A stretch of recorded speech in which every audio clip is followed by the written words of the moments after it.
excited to have you on Stay Paid. Can you tell us where you are calling in from? Sure, I'm in Denver, Colorado. Love that. Well, what is your question? What can we help you with? We're going to give you our advice from building our businesses, but would love to know kind of where's your biggest struggle or, pain point that you want solved. Sure. Well, I'm really fascinated by AI. And so my question is fairly broad. Honestly, you could probably talk about it for weeks, but how do you think AI is going to disrupt marketing? Well, we did just talk about this. We recorded an interview later today, spent 40 minutes talking with Jason Pantana. So definitely make sure to check that out. That comes out here in the beginning of May.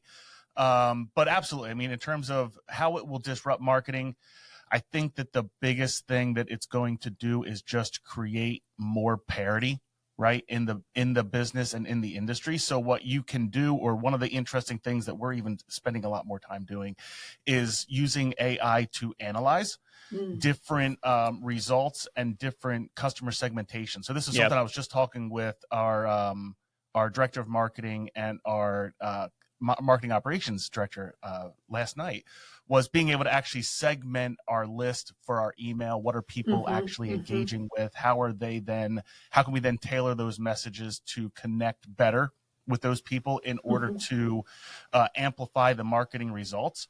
But I mean, other examples obviously is just the pure volume that you'll be able to put out with marketing. Like one real world example is we used to listen to this podcast, spend an hour listening to it.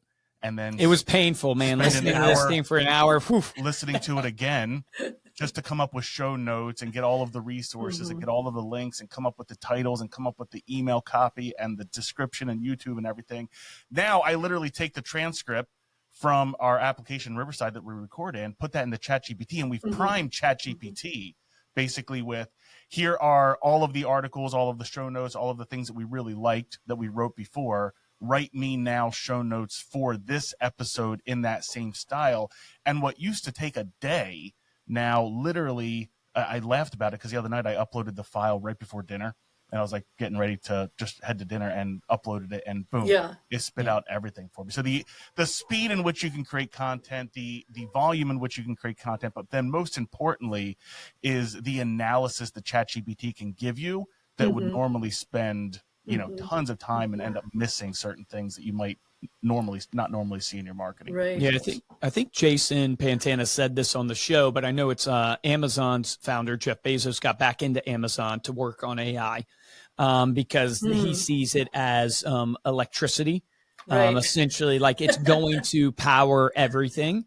So he wants to be working on the forefront of that. So that just shows you the power of it to bring someone like Jeff Bezos back into it.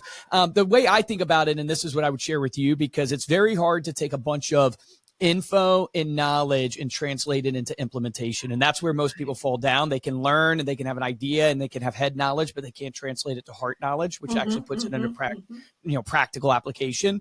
And so I always share people, it's like Reminder Media. How are we implementing AI? Well, Josh just gave you a couple examples, but where do we start? We start by going, well, what are the tasks that we do every single day that we could look at AI helping us maybe not replace, but automate, make it more effective. Josh mentioned, things like analyzing marketing or content. I wrote a blog yesterday where I just free form thought, real quick. And then I threw it into AI and it did a whole blog for me. So like my thing to you would be, AI is almost overwhelming in all that it can do. And every 6 months it is doubling in power.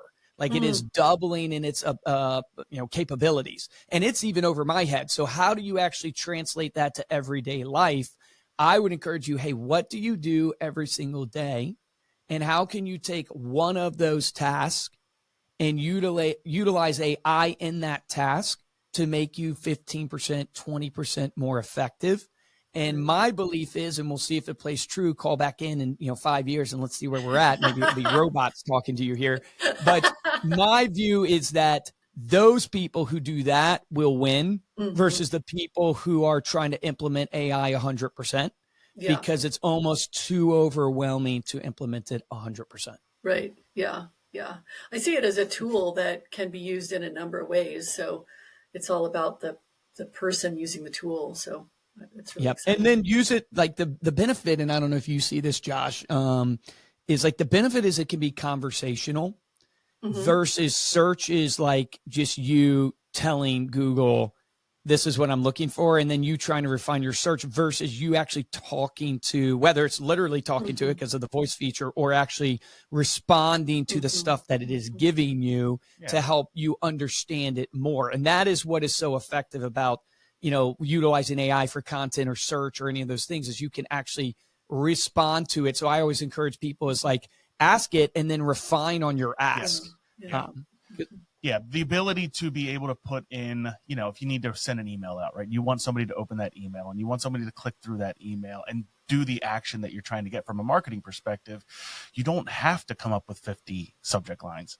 You can get ChatGPT to write you 50 different subject lines in different styles and different tonality and different formatting and all of those different things. So you just get all of that time back to focus on looking at what's actually working in your business and how can you continue to implement more things there. So 2 hacks I'll give you as we wrap up, because we'll have the next caller. But one is make sure you prime your, you know, call it bots, whatever one you choose to use. Let's just say you're using ChatGPT.